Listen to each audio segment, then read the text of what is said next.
হরফ তিনটি, মাদের হারকা তিনটি, মোট হলো ছয়টি।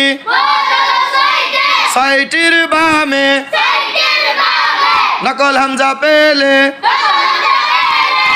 চার হারকা টেনে পড়িতে হয়। নাম হলো মাদ্দি মুনফাসিল। মাদের হরফ তিনটি, মাদের হারকা তিনটি, মোট হলো ছয়টি। ছয়টির বামে, ছয়টির বামের হরফে ওয়াকফ করিলে চার হারকা টেনে পড়িতে হয়।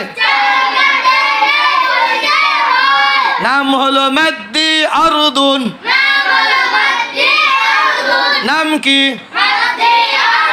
মাদ্দি আরদুন। চার হারকা টান কয় প্রকার? মাদ্দি আরদুন, মাদ্দি মুনফাসিল।